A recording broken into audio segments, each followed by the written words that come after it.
Boom! Cześć ludzie! What's up people? Hola, VIGO'S mom and VIGO'S dad here. Welcome to another episode. Guys, today, what are we going to talk about today? Something we really know a little something about, so how to fight. How to fight well, how to fight and not end up killing each other. How to fight efficiently. Yeah. So what is your number one rule about fighting? My number one rule is that it doesn't matter what is happening, you should keep a level of respect towards the other person and towards yourself. You know, there are certain things that you should not accept.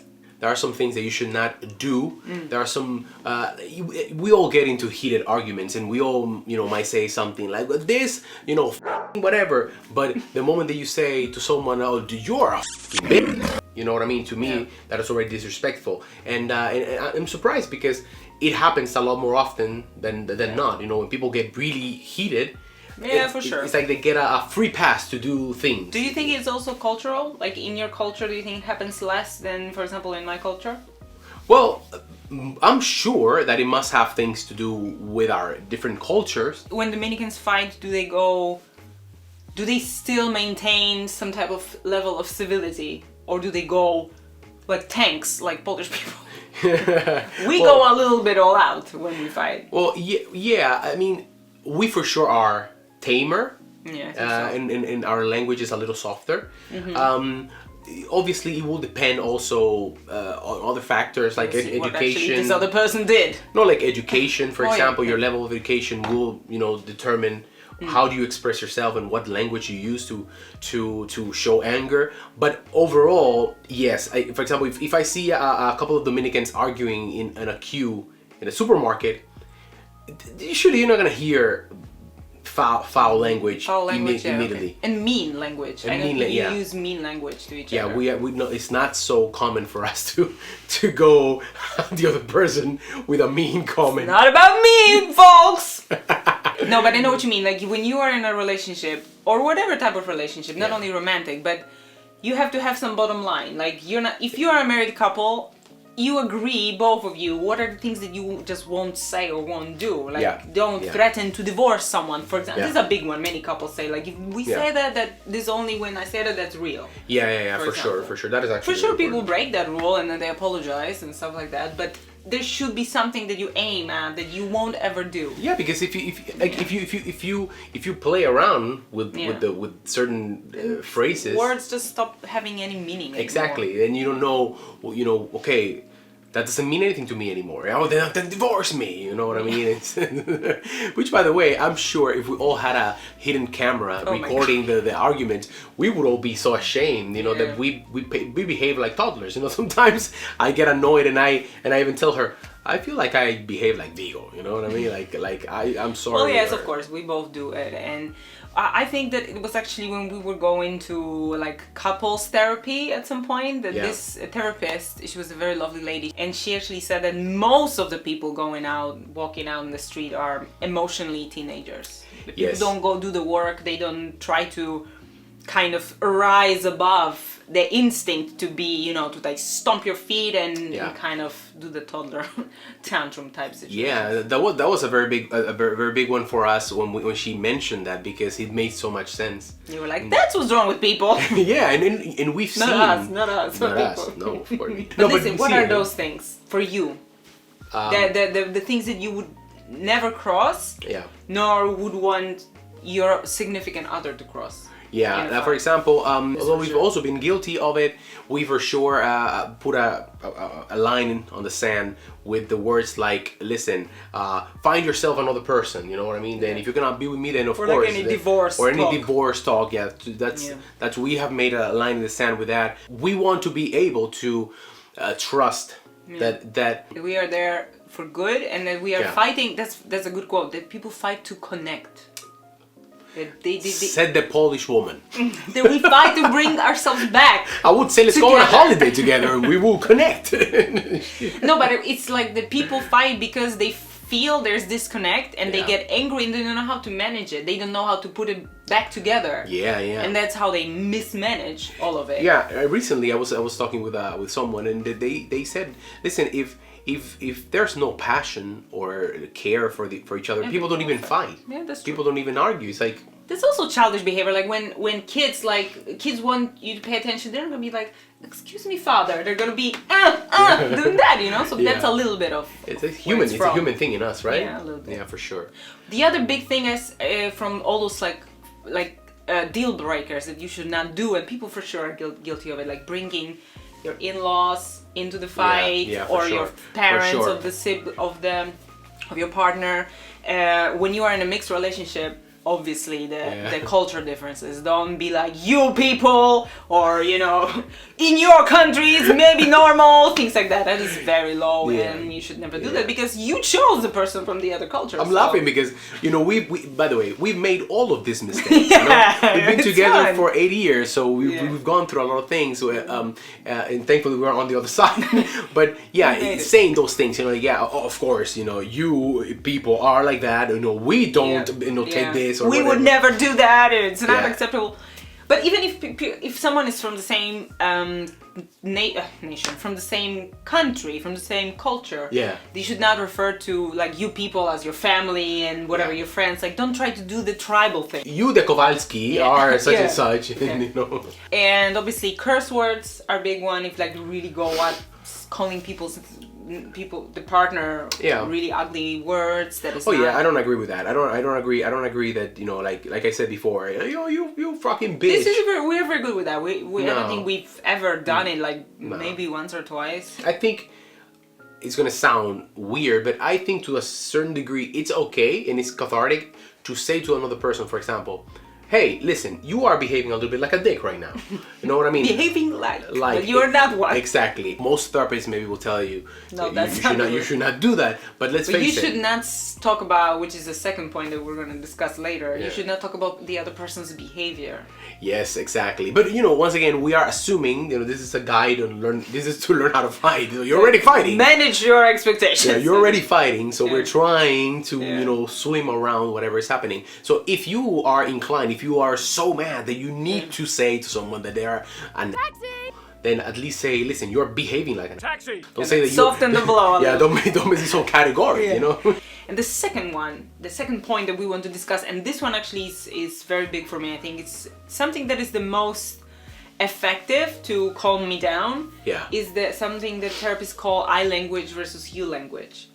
Like, don't talk about what the other person is doing. Don't call them that you always or you never or you're behaving or you're not behaving. Talk about your feelings about it. Feel lonely or feel neglected. Obviously, you are still expressing some kind of criticism, but the way it's voiced softens it, and the other person is like, "Oh, I don't want you to feel that way," and they try to mend it instead of trying to be defensive, like I didn't do anything, or I cannot go someplace or whatever. You don't pay attention to me. You make me do it. Yeah, you don't pay attention to me. You don't think about me. Blah blah blah. And I'm putting all the blame on you. It makes the other person depends on how bad you're fighting, but the other person will empathize with you more. The reality is that, you know, we are human. If they still care, they will, hopefully. That's true. We're human. I believe that if you love each other, even if you're fighting, you don't want the other person to be hurting. Yes, exactly. You know? It's just that you are so angry that you cannot see past that. Whenever you're angry, whenever you're fighting, this is something that you should never forget.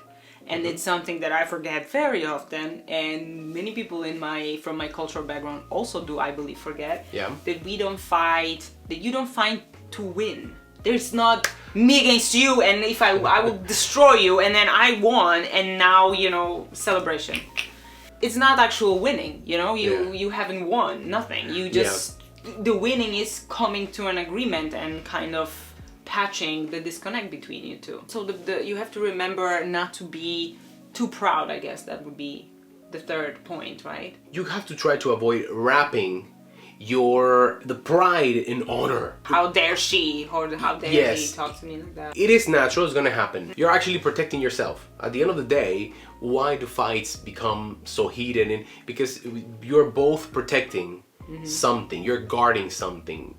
And at the beginning of a relationship, for example, you still don't know how to put your guard down. You are also carrying baggage from other relationships, and also you don't want to scare the other person so too much. So. And you also you don't know how to disarm. And when I mean disarm, I'm talking in a positive way. Like you said before, for you it works if someone tells you, listen, I feel like this, instead of you did this, whatever. No, but at the beginning you don't know that. You don't know how to. What works on the other person, so you don't know how to disarm the fight. I mean, unless you went to therapy, then you know you have all those tricks. Sometimes what happens in an argument that come from very little things, like let's say, this is not a real example, if you forget to take out the trash 5 times in a row, I'm not gonna be, okay, he's forgetting it because he is forgetful or he doesn't care about the trash as much.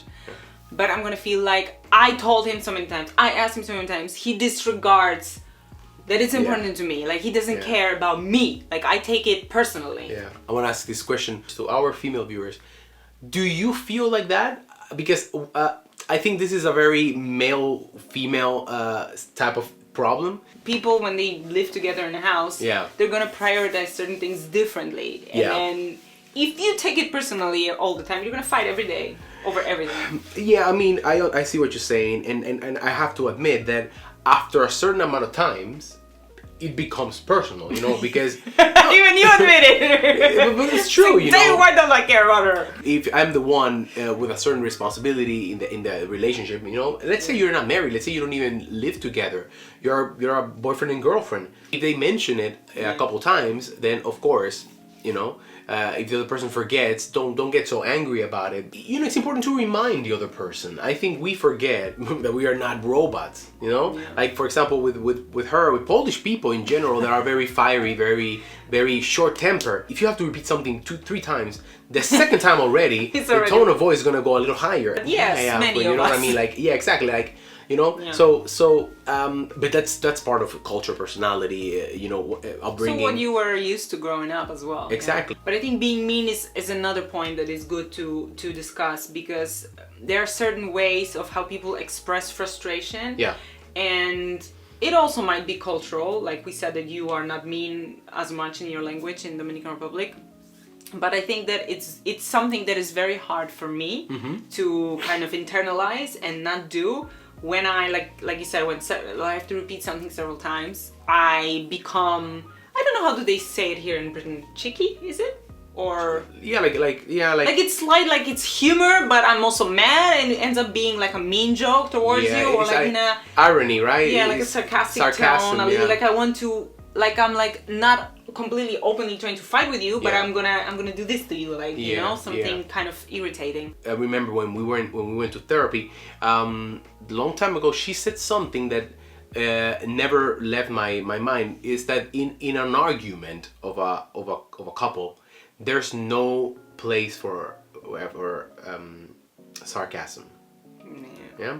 So it might be fun to be sarcastic, you know, with your friend or even with each other when the vibe is light. Not fighting, yeah. Irony, it's a defense mechanism. It's passive aggressive also. Some people use it because they feel uncomfortable. They don't want to admit, talk about their feelings, but they want to show that they're not cool with something. Yeah. But it is passive aggressive. Try to keep sarcasm away from a fight. You know, you're gonna be a lot more successful of going through the fight and solving your problems if you're not adding, because most of the time sarcasm makes the other person feel disrespected. Yes, and attacked, and belittled. You know what I mean? Like, haha, I'm so witty. You're so stupid. You don't get my joke. I'm gonna joke on your expense. Look right through me. Another thing that I believe that is important is entitlement.